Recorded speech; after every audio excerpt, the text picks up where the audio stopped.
Hello, and welcome to this Christian Walk podcast, the show where no topic is too taboo to empower you on your walk with God. I'm your host, Marley B, and it is my privilege to welcome you back to season 5. And today's conversation is all for the single people. Sometimes singleness can be associated with shame, even disgust. But my guests today are living their best single lives, and they are here to share their blueprint on how to live single and satisfied. So without further ado, let's get into it right now. Listen, homie, can you walk with me? Talk with me. What you know about God? Will He ride with me? Come and open my eyes for me. Hear my story. Show me more what's in store. And once more, listen, homie, can you walk? Can you walk? Let's walk. All right, Ernest Jefferson and Dr. Samantha D, welcome to this Christian Walk podcast. Thank you. Thank you. Thank you for having us. Thank you so much for being here. I am super excited about this because while I've had a lot of conversations on this show, but some I can relate to more than others. And today, hunty, it might be just for me. I don't know, but we gonna see. But before we get into our topic for today, I want to give you a chance to introduce yourself, Ernest, to the TCW fam, and reintroduce yourself, Dr. Deloach, for the TCW fam, because this is your third time, I think. Third time. All right, so we gonna make it happen. So let's start with you, Sam. All right. Hello, everyone. I am Dr. Samantha Deloach, your modeling pharmacist. For those who are asking, what is a modeling pharmacist? Well, I'm a pharmacist licensed in 3 states. So I actually dispense medications and I model. So that's how I came up with a modeling pharmacist. I have my own trademark, LLC. I'm also a motivational speaker, host, MC, and I have an apparel line, shopwithsamanthad.com. So I do a lot of different things. I feel like I'm an entrepreneur, advocate for women, missionary, travel to different countries to help out. So I have my hands in a lot of pots, but today it's about the modeling pharmacist. Yes, the modeling pharmacist. Welcome back, Dr. Thank you. Samantha Deloach and Ernest. Hello, everyone. My name is Ernest Jefferson. I am a single adult, never married. By profession, I am an operations manager in the upstate of South Carolina in the insurance industry. And of course, the state of South Carolina is my home. Have a lot of ties to ministry. Currently, I am a member of St. Mark United Methodist Church, better known as the 911, and I serve in various capacities there. Outside of the church, I kind of operate my own singles network. It's called Carolina's Christian Singles, and I try to connect ministries and single adults together, and also consult with those who lead ministries to make sure that we are meeting the needs of the single adults in our churches and within our communities. And then other than that, I am a traveler. I love traveling. It just helps me keep balance in my life. I'm also an author. I love to write. And I believe in giving back to my community. So I volunteer not only through ministry, but through other organizations. So I believe in keeping a well-rounded lifestyle and also having balance and living with purpose. Yes, I love that, living with purpose.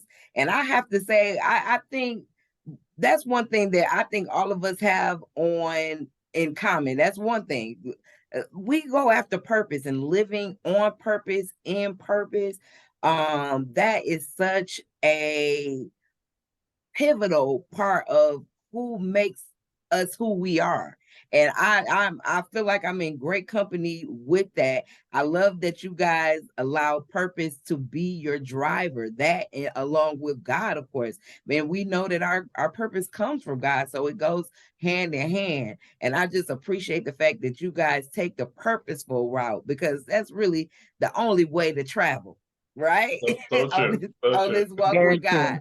So and another thing that we got in common is that we are all single adults. Absolutely. Right. We are all single adults. And I want to get real about the stigma that can be associated with being a single adult. For whatever reason, um, whenever it started, I'm not even sure exactly when it started, but it's something that's been perpetuated as far as singleness being something that is a shunned thing. It's a taboo thing. It should be, it's like associated with even a certain level of shame. And I'm hoping that you guys, and I know, let me be clear with my words, that you guys are the best examples of people that diminish that stigma. You know what I'm saying? And I feel like I'm in that number as well, but it took a minute to get here. You know what I mean? And I just want to be real about the stigma about it, and let's combat it together, because it's something I feel like that stigma just got to die. I just feel like it got to go right to the pits of hell. And I hope you will do your part today, will help me stamp it out. Right. So, and I like Ernest, now you said that you was never married, right? Right. Yes. None of us have ever been married, right? I haven't been married, and nobody has children. No. Right. So let's start out with the first thing. Now we just heard you guys' resume all rip.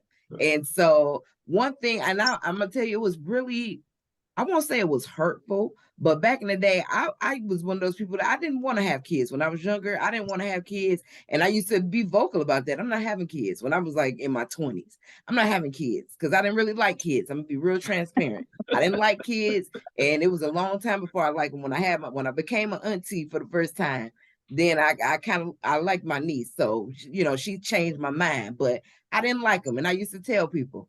And my grandmother told me something that it kind of hurt me at the time, but I couldn't really say it at that point. But not in retrospect, I believe that it did kind of hurt my feelings. She said, I don't think you can have a full life. I just want you to have a full life. And she didn't believe that I could have one unless I had kids at that time. And I'm just wondering, like, as a person, because I know Sam, we're in our 40s, you and I, and Ernest, you're in your 50s. Do you feel like not having kids? Have you ever had that feeling? Let's be honest about it. Like, if you felt like, okay, that was an issue, or do you feel like, okay, no, I never felt that, and tell me why. Let's start with you, Ernest. Sure. So certainly, I'm 51, and that is, I will say that I love being single. I have always loved being single. But one of the things that I have thought about over the years is not having children. And what does that mean? Because I am my father's only son. And so, I'm like, does the Jefferson name die with me, so to speak? And so, that kind of weighs on me sometime. And then you think about legacy. But, God has helped me to realize that, when you work in purpose and when you're serving Him, and when you're doing things, when you have impact and imprint in society and community, you're leaving a legacy there. So you don't necessarily, need children to do that, so to speak. The other thing that I really struggled with when I was much younger was that I was like, because my family, we're a very tight family, we take care of each other. And I was like, who's going to take care of me if I don't have any children? But I believe in the principle of sowing and reaping, because for the past 6 years, I served as a caregiver for two of my senior citizen family members. My grandmother, she died last year at 97, and she was a single adult who never married. And my uncle, he died with Alzheimer's about 3 years ago at the age of 75. And I stepped in and I was a caregiver for both of them. So I believe that, if you put good things out, good things will come back to you. And that's a biblical principle. You reap what you sow. So that has helped me through that. Absolutely. And it's a lot of people that have kids that end up alone, Oh, locked yeah. up in a, So true. Yes. in a nursing home, or Yes. living alone, dying alone. So Yep. that doesn't automatically guarantee you Sure. a bedside companion. Yeah. Absolutely. Absolutely. Yeah. So what about you, Sam? Yeah, well, I had some of the same, concerns that, Ernest had, that, how would I leave a legacy? I want, I'm a part of a sorority. I would love to have, a daughter that I can pin in my sorority, things like that. And I still do want children. I had to look at it from a different standpoint. Like, there's other ways to leave a legacy. It doesn't have to necessarily be physically through me. Also, there are ways to, like Ernest said, leave your imprint. And there's even ways, I could even adopt, there's other options. So it's about thinking outside of the box. A lot of times we have in our mind how we think things should be or how things should look, and we miss opportunities to create another path. So I'm not against adoption. I prefer to not have to adopt, but I'm not against that because I still do want to be a mother and I still do want to have children. I have this idea where I want the full package. I don't want to be a single mother. I want to be a wife first and then a mother. So, that's something I would want to do, when I one day get married, because I still would like to be married. I've never wanted to be single. I just thought it would be easier than it is as far as having a mate. I put effort into education. I put effort into my modeling, making my own brand, but I didn't put the same effort into getting to know people or to develop a relationship. So the same hard work we take to build our careers and everything else, that's the same kind of effort you have to put in a relationship. And I was oblivious to that. I just believed that when I was ready to get a relationship, it would happen. I would snap my fingers and the guy would show up. He'd have the credentials, have the resume, and I wouldn't have to put any effort on my part. I felt like, I was the good thing. I am the good thing. And so that part was kind of like a having to shift my, my perspective, and then also not necessarily lowering my standards, but kind of what you want. I want to be a stay-at-home wife. Well, the reality of it is nowadays, you need two incomes. So it's just a lot of the things that I had told myself, and kind of not being as proactive as I should have been in my dating, not taking people serious, kind of just being very selfish. And so when you look back on it, it's like, oh, well, you could have done things differently. And yes, I had the concern about, well, when I get older, who's going to take care of me? But I plan on being healthy and vibrant anyway. I'm not claiming to not be able to take care of myself. So that's not a big concern because, to be honest, I'm not that close to my father. And so, yeah, I grew up with him, but at the end of the day, I'm not that close to them. So you can have children and still, if you don't do the necessary seed planting and have that type of spirit of love and nurturing, then you may not get it back from your children anyway. So I guess that's my thought process with everything. So. Do you think you would adopt if you didn't get married? Yeah, I think I would. I wouldn't do it right now, but I was thinking maybe around 47 or so. If I didn't have any children biologically, wasn't married, then I would look into adopting some twins actually, because I want twins or triplets. So I would probably do that because I have to, go with how life is, if that makes sense. And sometimes when we take a step and say, you know what, this is not how I wanted it, but I'm gonna make the best of what I have, then God will usually surprise us anyway. So I might end up having my own family after I adopt somebody. Like you just never know how things kind of work themselves out. So, but I'm okay if I were to stay single or not have children. It would just be something nice to have, and that's another sidebar. A lot of things are wants; they're not needs. We want to be married, or we want to have children, or you want X, Y, and Z, but is it a need? No, not necessarily. It's a want. And so, especially with how I like to travel, like when Ernest said he's a traveler, I'm a traveler too. And I have about a good 5 or 6 international trips planned for this year. So if I did have a family right now, I'd be a bad wife probably. Let me stop, or a sucky mom, because I'd be having them stay, at the aunts, the cousins. So, I say, maybe I should just truly focus and enjoy where I am right now, because if I had a family, it would be, a turmoil or a struggle sometimes. So sometimes we just need to just kind of embrace where we are, and just really look at our lifestyle of, do you have time or do you have room or space for what you say you want? And if I'm honest with myself, I really don't have the time right now for a husband and children, or I would be depriving myself of more things that I want, and I would have to put what I want more to the side and not, give to them. So it's probably I probably where I am for a reason. So, Yeah. Yeah, because God is intentional, right? So right. that's what I have to remind myself, because it's just like, okay, if it didn't happen, it's because God didn't allow it to happen. If he didn't allow it to happen, he's going to make it for my good.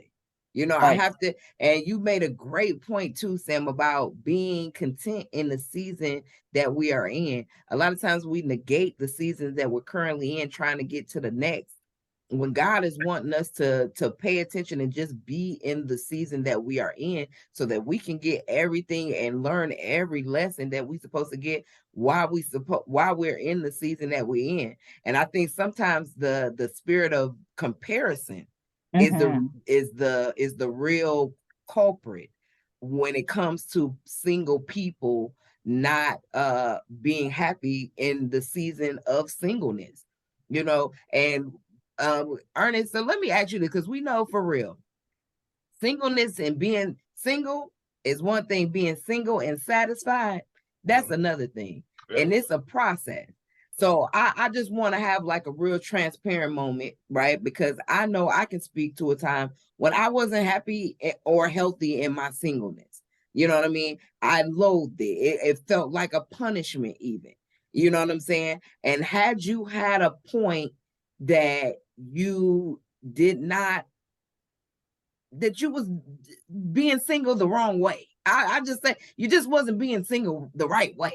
You know what I'm saying? Not liking it. You're feeling like out of place. You're feeling like you wanted anything but singleness. Did you ever have that? Because I know you said you like being single and that you've been like, but sometimes we had those seasons when it's just like, you know what, I'm sick of this. Have you had that? And what was it? How did you get through it?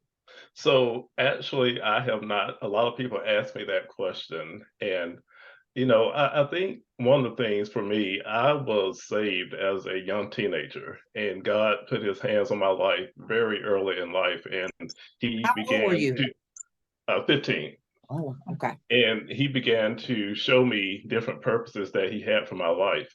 And when I was in my early 20s, I received a calling to minister to single adults. And I went to my senior pastor at the time. I said, Pastor, this is what God is showing me. It's a ministry that you don't hear a lot about, but I feel that, we need to minister to these single adults, because the church I was at had a lot of college students there. And I was a college student myself at the time. And, my senior pastor, he consented. He, let me start the ministry to teach a Bible study ministry to single adults. So, in my early 20s, I was doing this work, and I'm still doing it, 30 years later. So, I will say, and it's true for me. And I know this is not everybody's story, and I certainly respect it, because I understand the challenges. Now, just because I love, being a single adult doesn't mean it does not come with challenge. Everybody's going to face challenges. But I think what I want individuals to understand is that you cannot look at marriage like it is the solution to Mm-hmm. life, because it is not. If marriage was the solution to life, you would not have nearly 45% of our, you know, population, who were married divorced.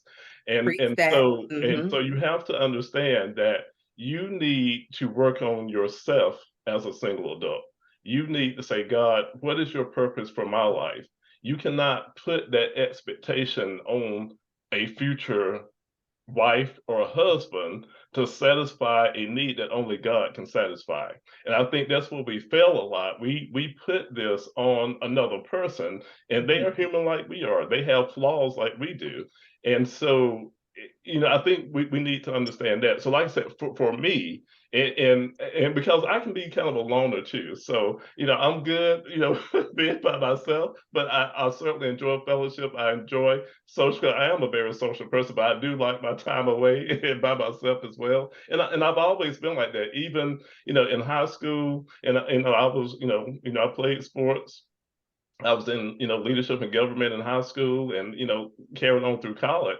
So, I mean, I understand the importance of, being social. But like I said, I've really been content in my singleness. But like I said, I think it's because God had a purpose for me to minister to single adults. And like I said, I was called, in my 20s, I'm in my 50s now. So 30 years later, I'm still doing it. So I think that's why. But I know I'm an exception when it comes to that, because certainly, I mean, men and women, have shared their testimonies, and I've talked with many individuals, so I understand and respect that struggle. And like I said, and it's certainly definitely okay to desire to be married. God puts that desire, in individuals, but I think we need to understand that and respect, if God has not put that desire in other people, we need to respect that as well. Yeah, absolutely. Because I think that's a big myth that everybody that's single want to be married. Mhm. Right.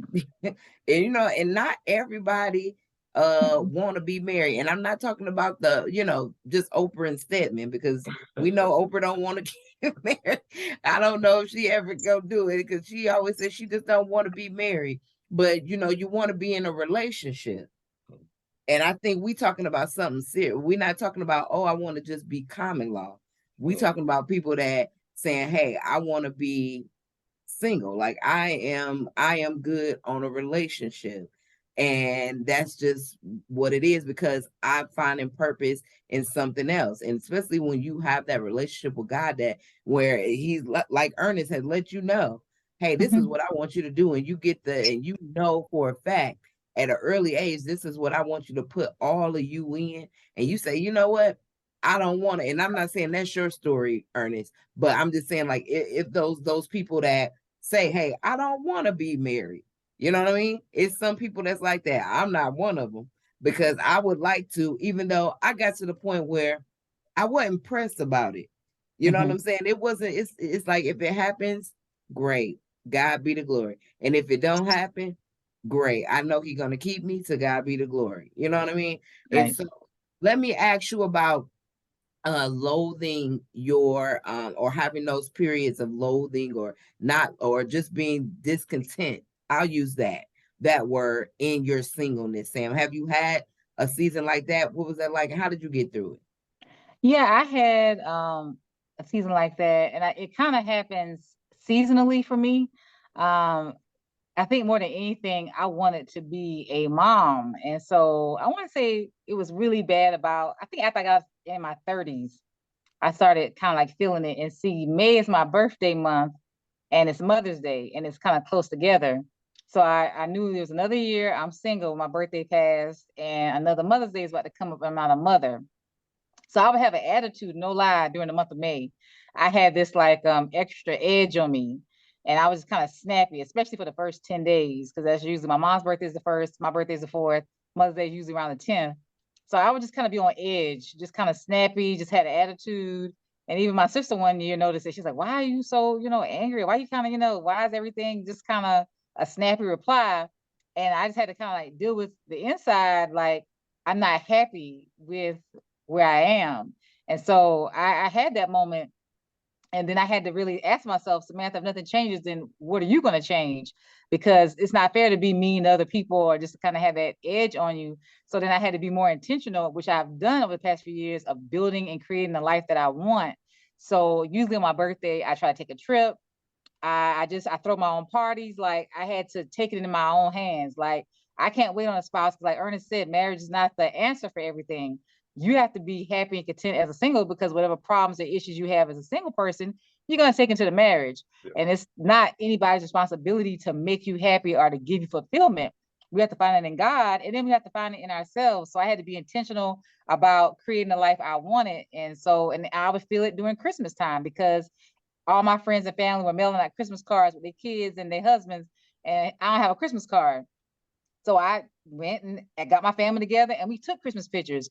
And so I had to kind of just start, like you said, being content where you are, and just kind of, you know what, you don't have what you want, but what do you have? So what can you create? What can you do with what you have?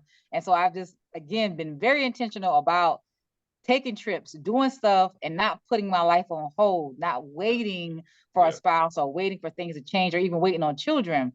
What can I do now with Samantha that can bring her happiness and bring her joy? And so now I can honestly say, this past May, this past year, even Christmas time, I didn't have those, I guess they were like little small bouts of depression. I didn't go there because I knew those holidays were coming. So I had to be proactive, and I had to do something that I want to do, enjoy myself, so I wouldn't be focused on what I didn't have and focus more on what I did have, or creating what I have. So that's just my thought. We have to those moments are going to come, for some people, but how can I stop that from happening, or how can I stop myself from lingering or going down that dark path? And so that's what I've been doing. And so I've been feeling good, honestly. I feel like my endorphins, everything is working where it needs to work, because I've done the work of truly figuring out what you want. Because if you want a spouse, that's fine. But what are you going to do with that spouse? What did you want? You really want the trip. Okay, so you didn't have to take a trip with the person. You can take it with yourself. Or what do you want? I want a diamond. Well, then buy that diamond. Like, what is it that this person's bringing to you that you can't bring to yourself, or Yourself. can't substitute, if that makes sense? So, yeah. Yes, that makes so much sense. And you said something that was very powerful about, and something that I think if anybody take a minute to think, you've had at least one moment where you're guilty of doing it, which is just focusing on the wrong thing. We focus on what we don't have instead of what we do have. And it all boils down to gratitude, um being grateful for what you do have will change so many people's lives. They just don't know it. I know a lot of people who will beat themselves up for what they don't have and won't take 1 minute to just consider what they do have. Because as you sit here pouting about not having a family, we sitting in your house. We drove here in your car. We have food today.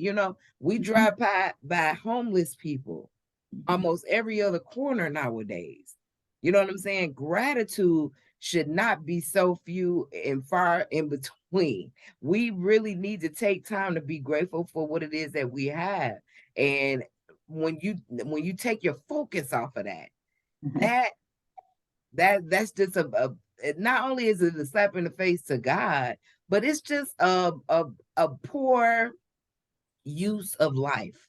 You're just wasting life by pointing out what you don't have, because it's always going to be something you don't have, and it's always going to be something we think we want, and then when we get Right. it, you think because I'm not going to say that I don't know any happily married people, but I know a lot. But it seems like the ones that are not happily married be the ones pressuring people to get married. Absolutely. Do you guys have that? Yeah. Like, Ernest, speak on it. Let me speak to that, Yes. because that's one of the things that irk me, and I have to catch myself a lot of times when I know, when there have been some public issues with your marriage, and you're going to come and try to tell me, well, I need to settle down, and that's key within itself, because I'm not going to settle like you did and have the issues in marriage that you have today. Ernest Jefferson is not going to do that. Right. And so, my thing is, I feel that if marriage is for me, I feel that marriage should be a calling, and that God is going to put that calling, give me that calling, and then he's going to lead me to the right lady to be my wife. But Yes. yes, that is very frustrating. And I think the other thing is that people who are currently married but did not live single the right way, they don't understand what it means to be single and satisfied and successful. So if you had, and you said I could be real, Marley, Please be real. if you had whole tendencies before you got married, you That still have whole tendencies while you're married. this And is Right. true. so just because you were married, that did not solve that issue. So my thing is, don't be pressuring me because, you're not content with where you're at in your marriage. Then don't be, speaking into my life, because, it's going in one ear and out the other, and I'm not listening to that. Somebody I would listen to would be my parents. This year my parents will celebrate 54 years of marriage, and Oh. they are What a a blessing. blessing to my life. But I have seen their marriage go through every season, and whether that's great, not so great, good, bad, you name it, and they will tell you, love is work, relationship is work. You got to communicate, and they will tell you that. And I have been a witness to that. So I will listen to my parents, and my parents, they don't even pressure me to get married. They understand who I am. They know who they raised me to be. They see that I'm enjoying my life, even though my mother did say she would like at least another grandchild. but my thing is, you need to, if you're going to be able to speak into my life, and I rarely let people do that. I mean, I have to know that it's coming from God. I just don't, entertain foolishness in my life. Right. That part. Yes. Yes. And I saw this quote, and I definitely, I just had to write it down. And I feel like I heard it in church before. Like I seen it when I was doing research for this, but I know I had heard it before. If you need somebody, then you don't need somebody. Mm, yes. Mhm. Yes. Because I think when, all that, you complete me, my better half, all these things have diminished how important singleness is. Yes. And when you look at single, and Michael Todd broke it down in his book, Relationship Goals, being single is a whole person. Yes. It Right. is not, you're not a half a person looking for your right side or your left side. You are a whole person who should be looking to, you not even looking for it, but if you couple up with somebody, it should be another whole person, Right. not a Absolutely. piece of a person. Absolutely. And I should Absolutely. not be trying to offer somebody a piece of a person. So I'm So, not looking for somebody to complete me. so I, true.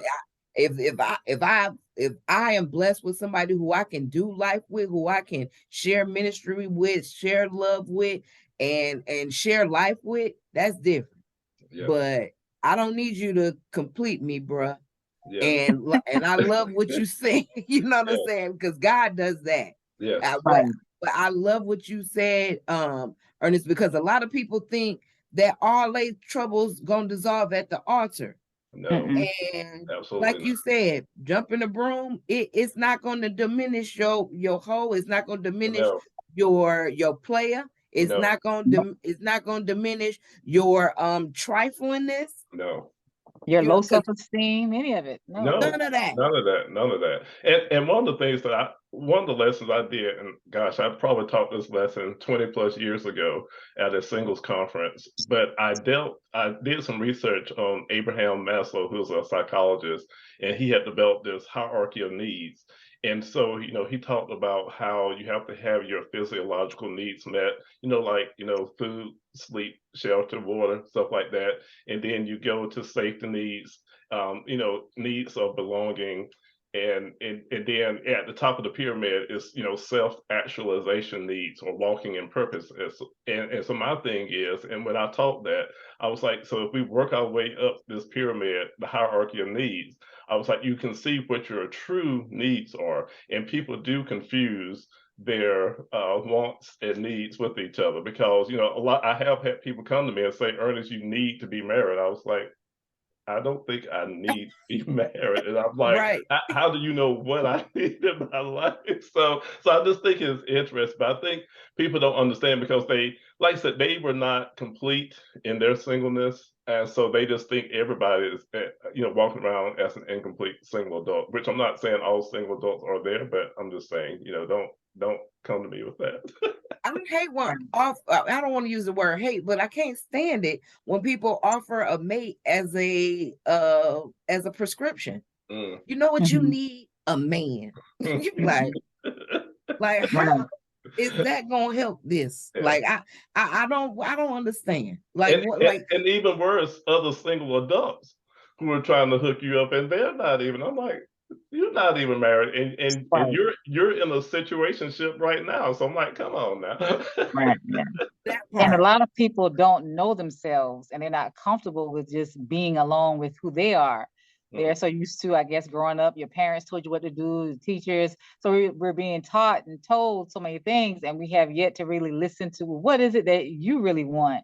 What do you want to do? Like my mom wanted to be a nurse, but her dad wanted her to be a teacher. So that's what she went into teaching. So we have so many people who are not truly living their lives for themselves, but they're so used to this is what society says. This is what yeah, my family says. This is what looks right. This is what looks good. And so that's what I should have.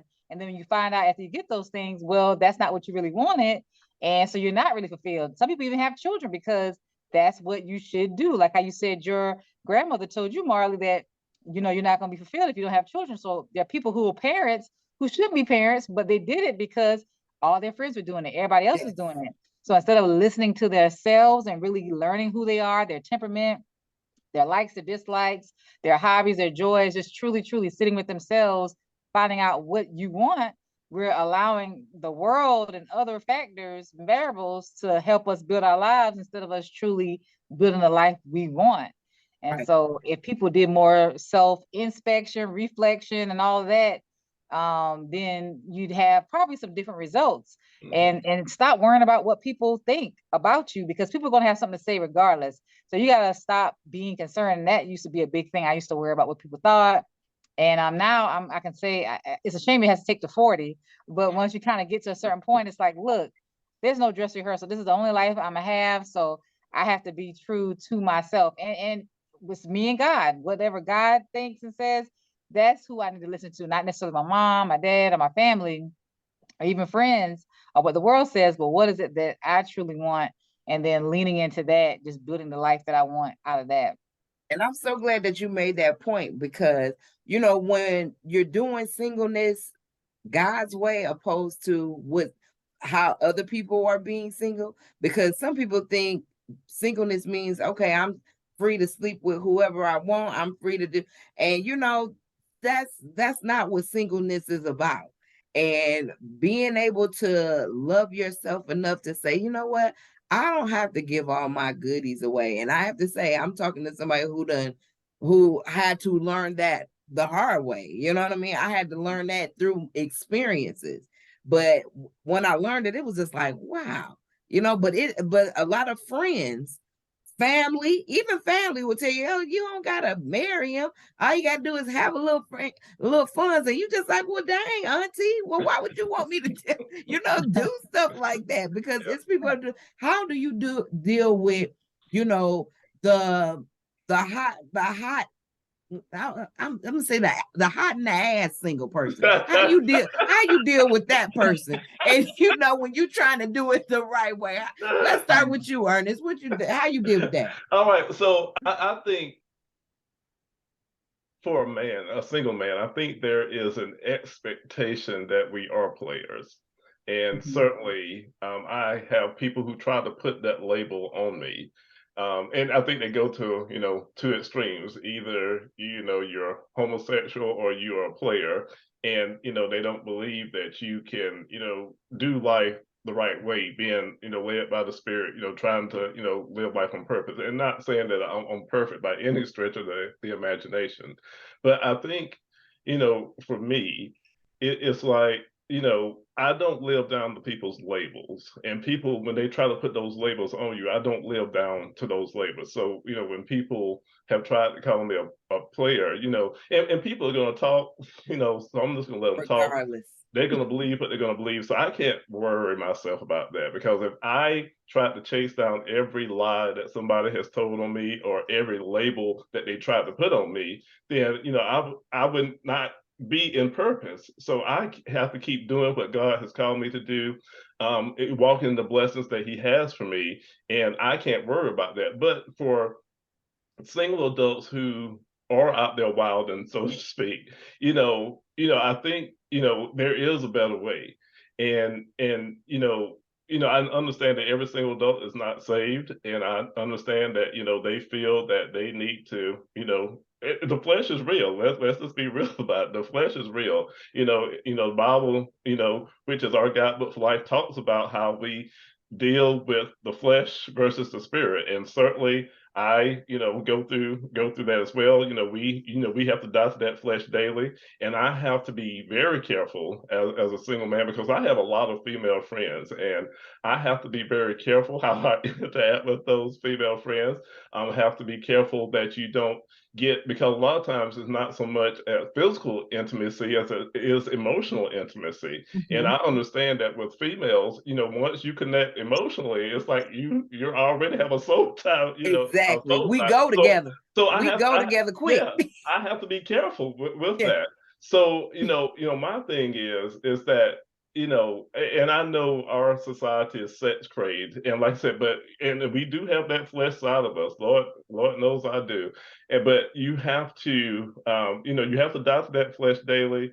You have to set boundaries, which I try to set healthy boundaries for myself. I try not to put myself in a predicament or a situation where I know I'm going to fall. And you know, there are things that I know for me that I cannot do. There are places I know that I cannot go. And so I try not to do those. And I'll give you an example. And I shared this with one lesson I was teaching one time. I told this group of singles, I said, I know that I cannot passionately kiss a woman, because if I passionately kiss a woman, my body starts preparing for sex. And I was like, so if you know you cannot handle that, you should not be doing that, because what's going to happen? So, you know that about yourself. So you have to, you know, set healthy boundaries for yourself. So I think for me, that has you know, that has helped to set those boundaries, be careful with my interactions. But you know, like I said, you know, we do have a lot of things, like you said, Marl, you know, people are just out there wilding. You know, if it feels good, do it. And that's what society is telling us to do. Yes. But again, you know, if for those of us who say that we are Christian and we are single, then we know that we should not, we should be, you know, living a different type of lifestyle. That's right. And how you deal with that, with the pressures of that, Sam? I was hoping you were going to go to another question. So, but no, I can answer it.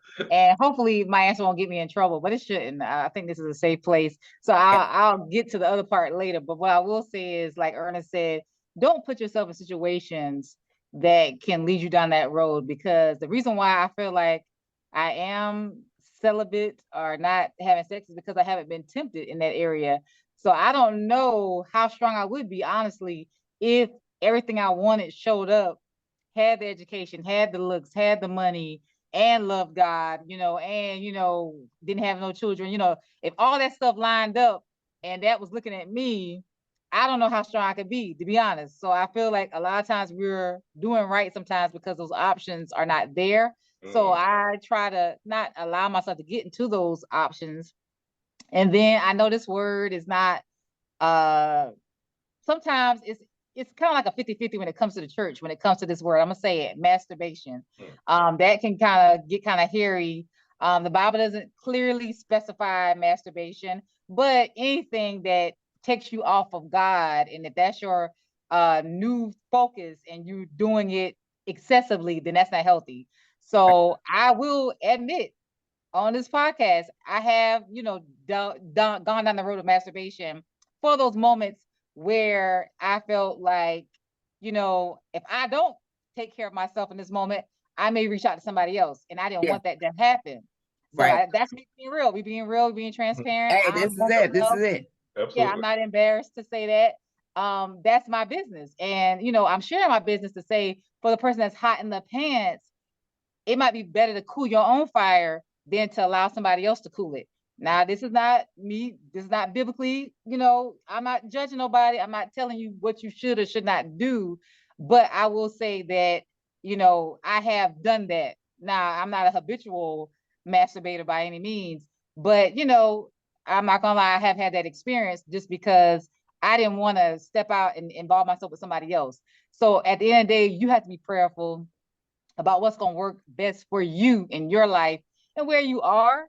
And, you know, again, no judgment. It's your business, what you do behind closed doors, because a lot of people saying one thing and doing another thing anyway. So it's easy for me to say, oh, I hadn't done anything. And I, you know, go to bed every night, and I have on, you know, 4 blankets, and I sleep, and, you know, my Bible's on my left. Right. And I have a concordance on my right. You know, everybody ain't living that way. So that's why, you know, I'm keeping it real. So again, find your healthy medium of what works for you. But again, we should not become, let our flesh take over. And whatever you feed, whatever you spend time giving and nurturing is what's going to grow. So if I feed my flesh, then that's what's going to grow. But if I starve it, if I, you know, put my boundaries for myself, because we need to sometimes put self boundaries. What am I watching? What am I listening to on the radio? Where am I going? What am I doing? We have to, you know, make sure that we are keeping ourselves in check, so that way we won't be tempted in those other areas. So that is a great point. We have to be real about what we're feeding, because we're wondering why we are hot and bothered. Why, oh, I just want to mess up some sheets with somebody, and I don't know why. But you don't watch the Magic Mike a marathon, and then you got Little Kim blasting, and then you got Drake coming on rotation. Yeah. And that's the reason, those kind of things getting into your spirit will feed that part of Yeah. you. And Right. it's like we don't get real about what it is that we do to set ourselves up about it. And Mhm. we don't realize that we setting ourselves up for it. Because Mhm. I've met a lot of Christians that, have been able to walk out self-control, but it's because they put boundaries on themselves, like you Yeah. said there, Yeah. Ernest.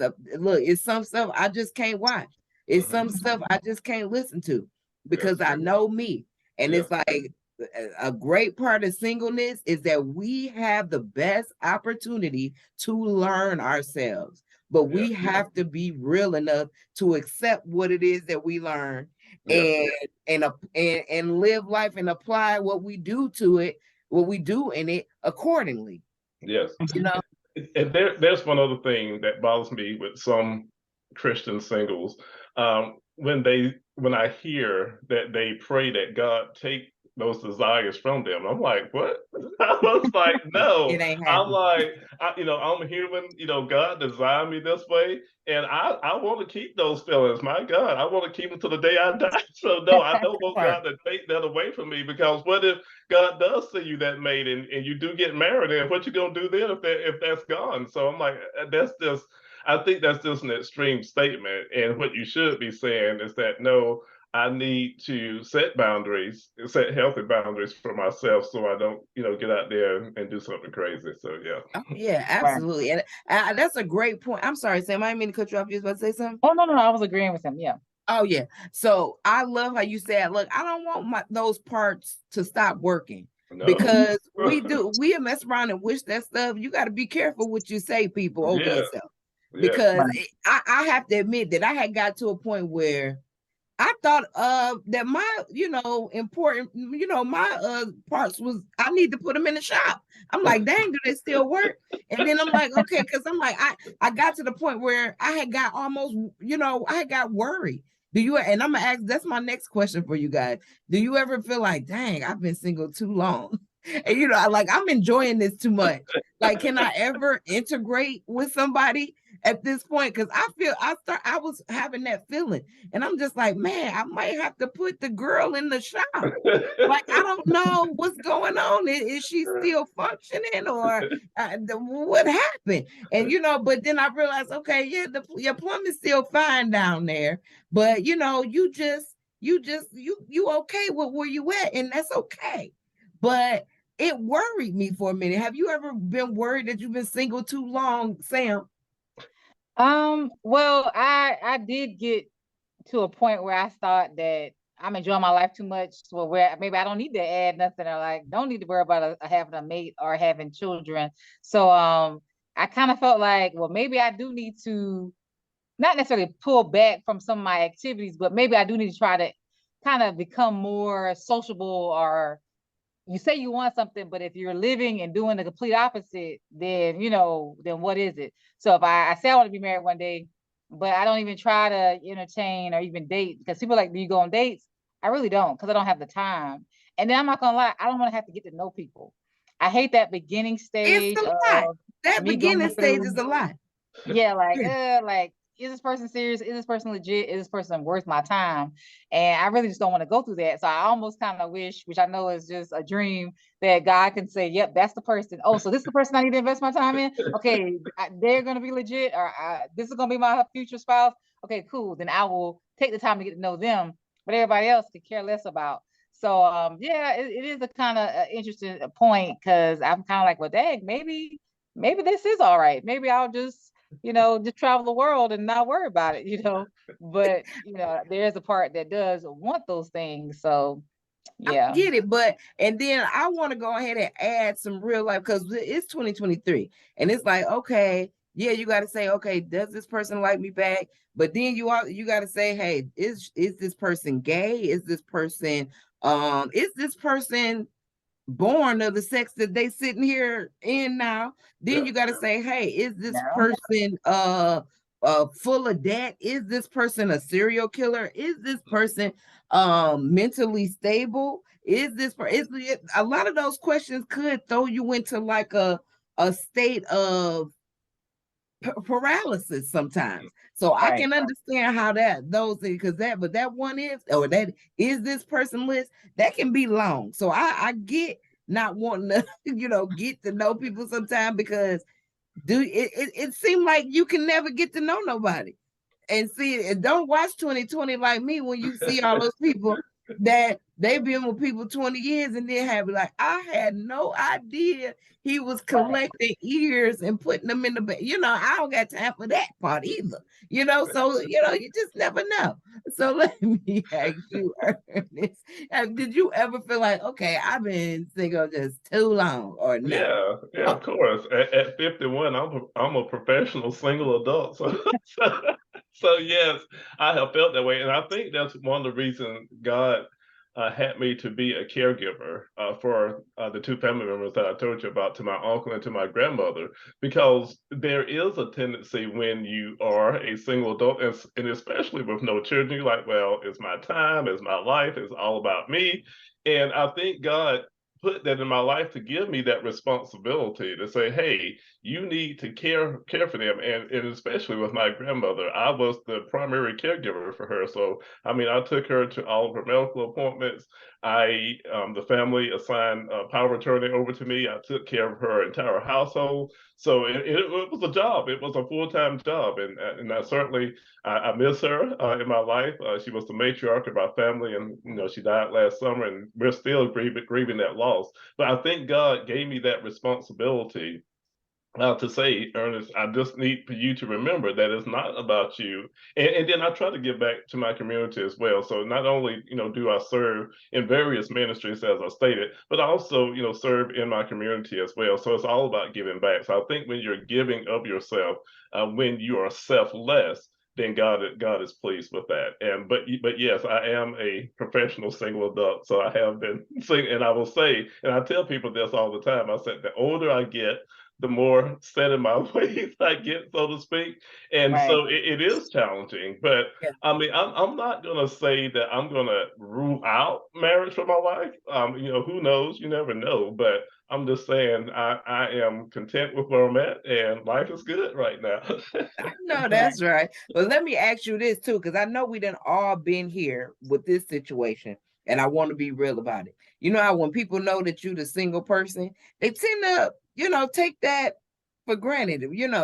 They tend to use you up, And I know Mhm. you are a server. You got a servant's heart, Ernest, and I know you do too, Samantha, as do I. And one of those, I want to help. I'm one of those. I'm not eager to help, but I ain't gonna say I'm always like anybody need anything anytime. I'm not that person, but I'm the type of person if I can help you, I will. But Mhm. people will just try to play you like you're the single person and use you up. I want to be real about that situation and how you handle it. Let's start with you, Sam. Yeah, I find myself being stretched pretty thin some days, but again, it goes back to boundaries. You've been using that word a lot Yes. throughout the show. You have to, just because I'm single does not mean that my time is anybody's, like it's up for the grabs. I still have things I want to do in my life and what I want to focus my time on, and I shouldn't feel guilty about it, and no one should feel guilty about it. You still should be able to do the things you want, and I don't mind helping out because I think the Bible does mention that a single person does have more time for the Lord, and they do. But also, that's where burnout comes in, and that's where you have to be careful with your mental health. So it's nothing wrong with serving more and giving and being available, but still make sure know where you can fit in time for yourself, because everybody needs to be intentional. And that's the thing, when you are married and have children, then your time is definitely divided.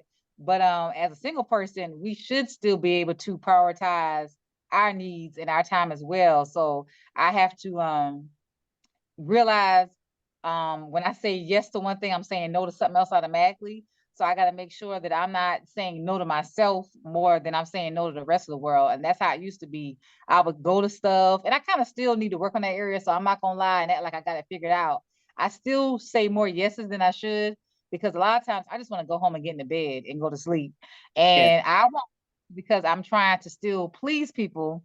And because I'm invited, I still try to show up, because I ain't gonna lie, I know how to have a good time. I know how to add spice to the party, yes, so people want me there. And I feel like it's a blessing, because not everybody can mingle and mix with different groups. Some people, that's don't right. have the personality for it.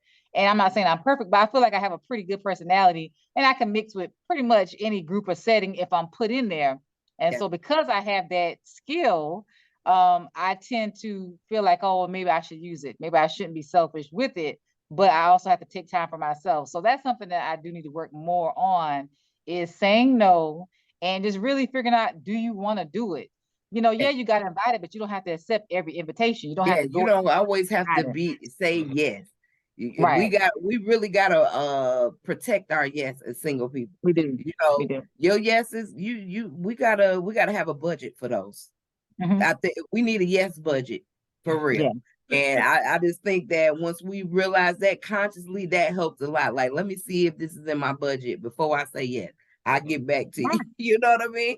And Exactly. you touched on something, Sam, that is so important, really for everybody. But I particularly want to stress it for people who are single. We have to be conscious of our mental health and invest time in it.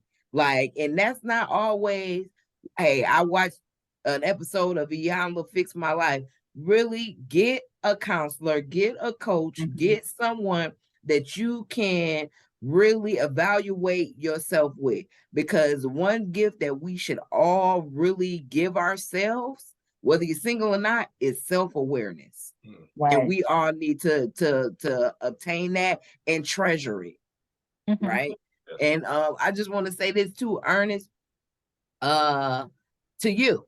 So let me ask you this, because I know you got a service heart now. So what how what's your yes budget looking like? Yeah, Well, how so yeah, well, while I do have a servant's heart, I do know how to say no. And mm-hmm, whether that's at work, because at work I certainly believe in work-life balance. And they mm-hmm, know, because they say, gosh, Ernest, you're always on PTO taking the trip. I said, yes, I've earned my PTO and I'm using every second of my PTO.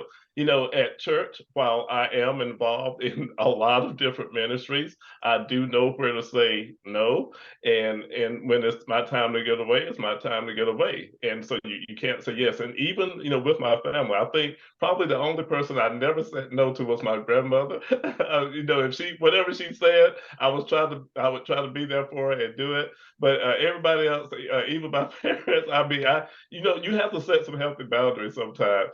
And so yeah, I have no problem with saying no, and that's the reason you all see me on social media traveling and doing my outdoor excursions, because that's my time. I love to be out in nature, to be doing the hiking, doing the waterfalls, traveling all over the place. That just helps me stay in balance with life. absolutely. And I'm glad that you set me up for the perfect segue here, because I want to combat a myth that single people can't do certain things by themselves, right? Which some of them, just to name a few, is eat dinner at a restaurant alone, travel alone, live alone, go to the movies alone, go to church alone, even. Um, but what I love about you guys is you live full on. When it comes to that travel bug, y'all both got it. Y'all don't sit around while it's like cool if a group is going, but y'all don't allow a group to dictate whether you go or not, because you understand, hey, I'm whole. I'm single. And if my whole self want to go to Africa, I'ma go. And if my whole self want to go to Paris, I'ma go. And I just want to give y'all a moment to one, tell us a few places that y'all been, and let me know how you got there. So you got to the point where it's like, I want to go. And what is that, what does it do for you as a single person, like, because that does something for you. I feel like every time you invest, and any vacation is always an investment in ourselves, but Hmm. it got to be a different level, because I have to say I haven't had a real vacation, a single vacation. That's something that is on my to-do list. But I've had like little, the weekend drive trips. I'll drive up there myself, or I drove, I do that, but I haven't took a vacation by myself. But I'm doing that. But I'm looking forward to what that does for me. And so I'm interested in knowing what that does for you as well. So let's start with you, Sam. Well, I definitely did attend or go to Paris for 2 weeks by myself. I think when you travel by yourself, you learn to trust yourself. I feel like it does give you a sense of empowerment. It helps you see the world differently because a lot of times we don't stretch ourselves to meet people or to be adventurous. If I'm with people I already know, then I don't have to stretch myself. I can just kind of stay in that network that I already know, but it allows me to be able to see the world differently. And so it makes me feel empowered. It makes me feel like there's so many relationships or ways that I can still enjoy myself, but I wouldn't have been open to it if I had other people with me. And like I said, it gives me the opportunity to trust myself and just kind of see the world differently. I'm not focusing on anybody else, but I'm focusing on what I want in that moment, where I want to go, what I want to do. And I'm truly just, to me, I described it that my trip to Paris was like an anniversary for myself, or it was like a honeymoon for myself because I was celebrating me. I was kind of, it was all about me in that moment. And I was able to fully focus on what does Samantha want? Where does she want to go? Where does she want to stay? What does she want to eat? Like it was all about me. So I was like pampering myself and it was exhilarating. It was very, very enjoyable. And so I'm actually planning 2 more solo trips for May. I'm about 80% sure that I'm gonna go, but I'm thinking about going to Niagara Falls by myself. And then I'm thinking about going to Cartagena, Colombia by myself. And these will both be short trips, but these are places I want to go. And I don't believe in waiting on people. A lot of times people will say, "Oh yeah, I want to go, I want to travel with you." Then when it's time to discuss the budget, time to make those payments, then Yeah, people kind of slowly fall off. And yeah. I'm like, if I have the PTO, if I have the means financially to do it, then why am I waiting on other people when I can do it myself? So of course you have to be safe, you have to be cautious, but I just feel like it's something that we all should do. Of course, start small, maybe go out to eat by yourself or go to the movies by yourself. Just be okay with your company. And then do a local place, go somewhere for like a day by yourself locally, then maybe take it to, because my first solo trip was to Vegas. That was my first time of kind of going somewhere outside of the state or the surrounding areas. And when I did it, it was kind of like, yo, this is fun and this is easy. And it made me plan and make sure I knew what I was doing because I don't like looking like a tourist. Even if I Yeah, do, you will never know because I'm not going to ever ask for directions because I already know where I'm going. So it right. just allowed me to plan and prepare and just make sure I knew what I wanted and where I wanted to go. And I made it happen. And I'm like, well, let's take this show on the road. Let's take this with the passport. Let's see how far we can go. And so, my Paris trip was, I believe, my first out of the country trip. And I enjoyed it. People are like, you can go for that long? And I'm like, yeah, I got the time. Why not? And Yeah, so I'm just kind of like, don't overthink it. I mean, you do want to overthink it in a sense of make sure you got your stuff lined up and together, but don't like think about, what other people, don't let them put their thoughts, their fears, their beliefs, their limitations on you. limitations.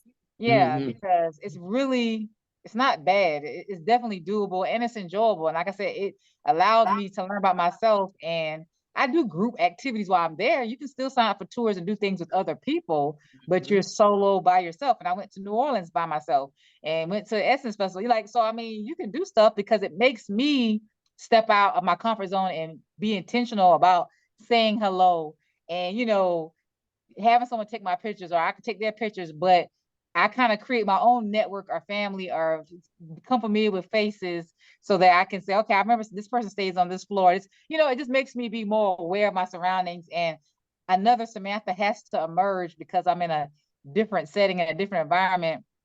So I'm having to stretch myself in ways that I wouldn't if I was with family and friends. So to me, it's a growth, mechanism, or it's just a way to, kind of stretch yourself. Check yourself. I get that. And Ernest, Yes. So it for me, it started in my 20s. I started doing a destination trip for my birthday every year, and so I've been doing that for about 30 years now. I just want to get out and just do something different. do something out of the norm. So, my goal is to eventually visit all 7 continents. I've been to 4 thus far, so I got 3 more to go. I also want to visit all 50 of the states. I've been to about half of the states in the U.S. So, those are my goals. But for me, traveling again is about a balance. It's about enjoying life, but I know that's not for everybody. But when a lot of times people will ask me, and when I come from trips, both married people and married couples and single adults, they will DM me or email me and text me and say, hey, can you give us some ideas or tips about this? And I certainly send my recommendations to them. But for me, it's about balance. That's how I enjoy life, and it gives me peace. It helps with my mental wellness to get out and travel. Even just to get out and hike. Before this show today, I was down in Toccoa, Georgia, hiking and enjoying the waterfalls and the lake. And then I was like, I need to get back home to do this podcast. But so for me, it's that's my happy place. My parents, they often say, because my parents are homebodies, and they was like, we don't know where you got that from, that travel bug from. But I just enjoy going. I always have. And I'm like Samantha, it's good to experience other cultures, just to get out of your comfort zone and be challenged. And last year for my 51st birthday, I was basically in Spain. I visited a couple of the countries while I was there, but I had tried to learn Spanish and some key phrases I did pretty good, but I was like, hey, we have technology now. So I utilized Google Translate, and hey, I was rolling with the best of them while I was on the trip. And people, they do ask, it was like, well, how do you do that? And I was like, well, it's just planning. I was like, I use Biotour, in the U.S. domestically and internationally. They help with, planning excursions. And like Samantha said, you can join other groups once you get there. And for me, yeah, traveling in groups really irks me because I like to be on my own schedule, make my own decisions. I can't, stand, discussing where we're going to eat for an hour. That just really irks me. So even when I do travel with groups, I kind of am independent in the Yeah. group, so to speak. But for me, it provides balance and mental wellness to travel. Oh, wow. Amen. Well, you definitely can't beat that. And at least you know that about yourself. You know what I'm saying? Find out, good people, what it's going to take for you to be the best version of yourself and do that thing. Do that thing. It's basically what I'm getting from you guys. So I appreciate that. I have appreciated this entire conversation. You guys are amazing people, and I thank you for walking in your singleness. And I'm hoping that single people looking at this are inspired. And anybody who feels like, singleness is a punishment or it's a state, a lurking state of despair, guess again. And if in fact you feel that way in your singleness and you're loathing it, I definitely want to recommend that you get proactive in finding the joy that God has an abundance of, and He wants to give it to you. And I understand that not everybody can go up to the altar of the church and get what they're looking for. So take the time to really talk to a professional, whether if it's a therapist, if it's a counselor, if it's a coach, somebody that can help you find your best self so you can walk in that thing. Now, I want to give Ernest and Sam, you guys, a chance to just say just a few final words to somebody that may be struggling in their singleness in this season so that we can encourage them and let them know, hunty, trouble don't last always. And at the end of the day, this season is not a season to low. It is a season to savor. Let's start with you, Ernest. Yes, so I would certainly say that if you are struggling, I'm going to ask the question, are you struggling in your singleness or are you struggling with life?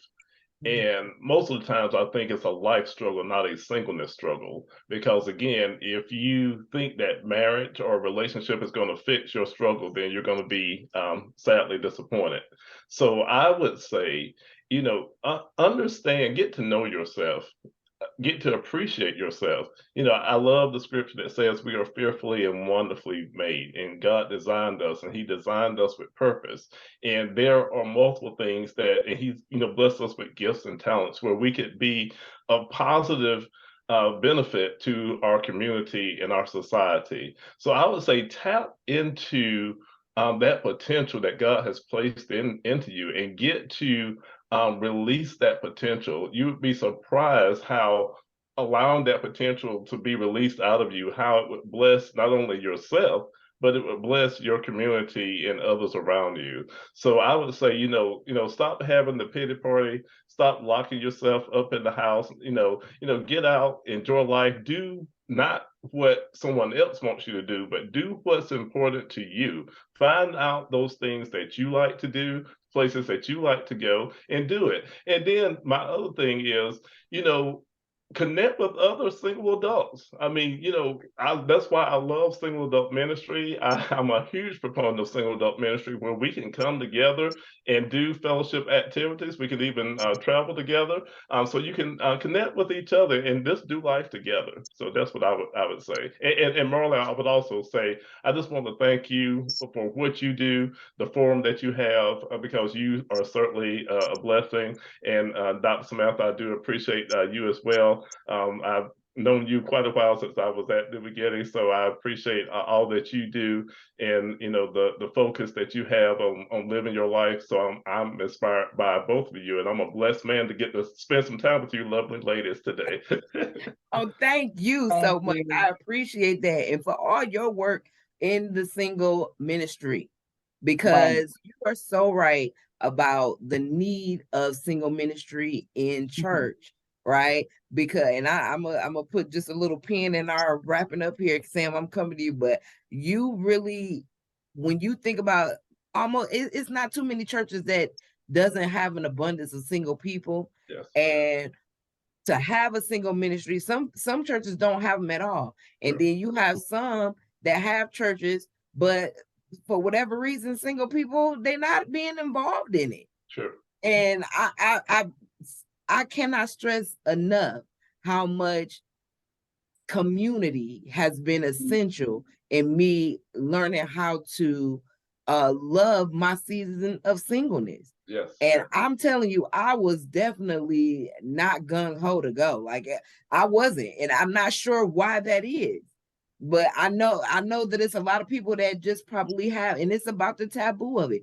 I don't want to be in a singles group because singleness ain't something to group up about, or you probably assume it's a pity party when that's not what it is.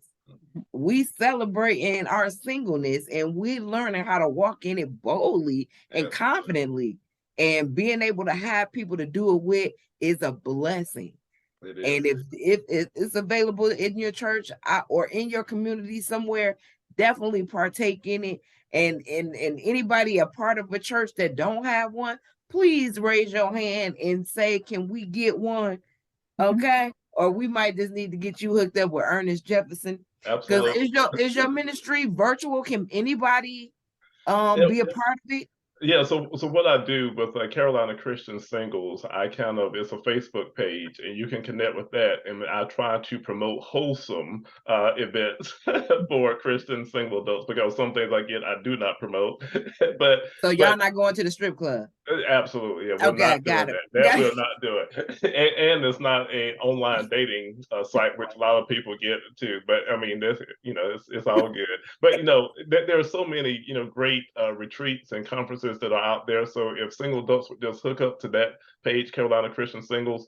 Also, Labor Day Singles, I'm on the leadership team for that. It's a national Christian retreat. I recruited Dr. Samantha. She was one of our facilitators there last year, and hopefully she'll be back this year. We'll see.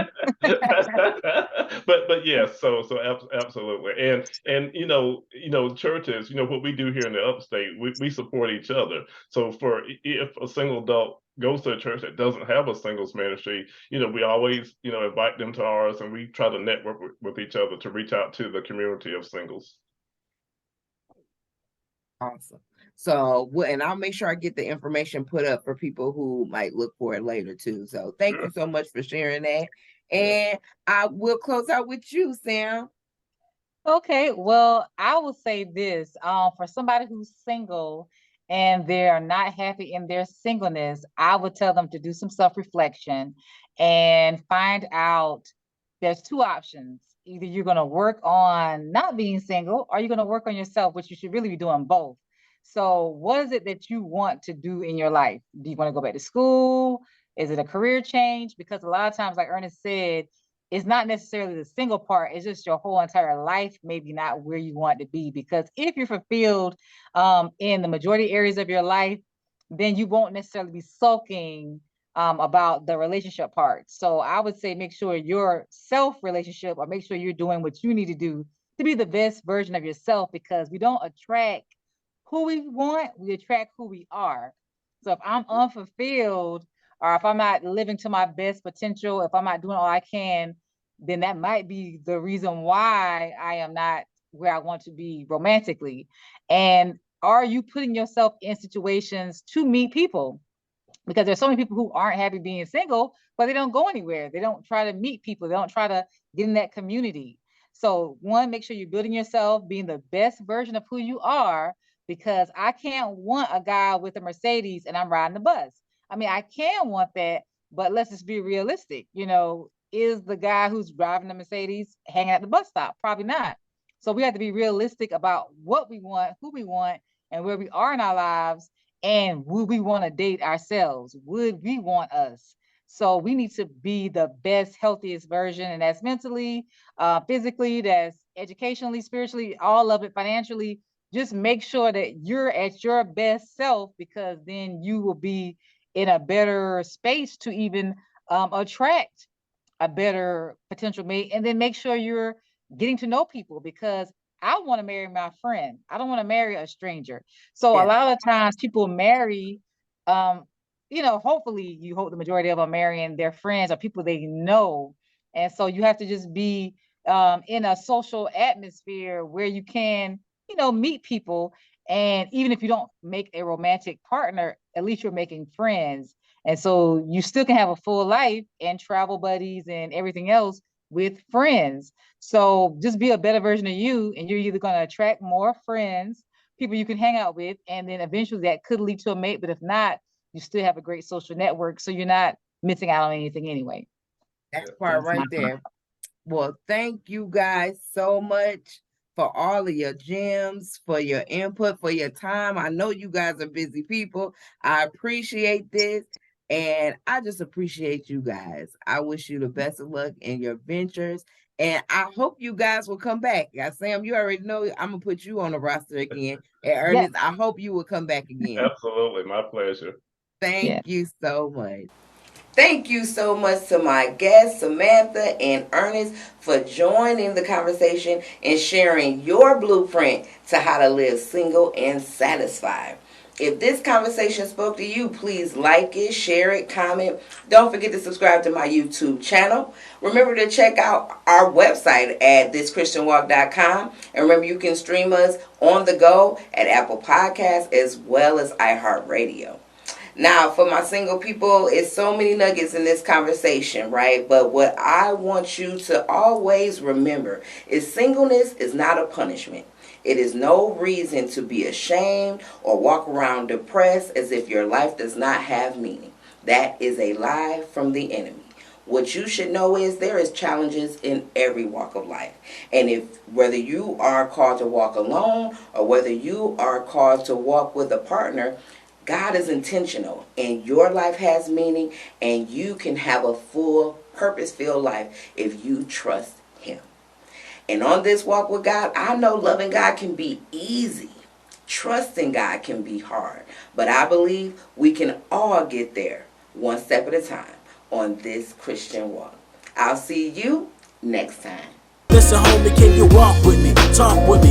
What you know about God, will He ride with me? Come and open my eyes for me. Hear my story. Show me more what's in store. And once more, listen, homie, can you walk?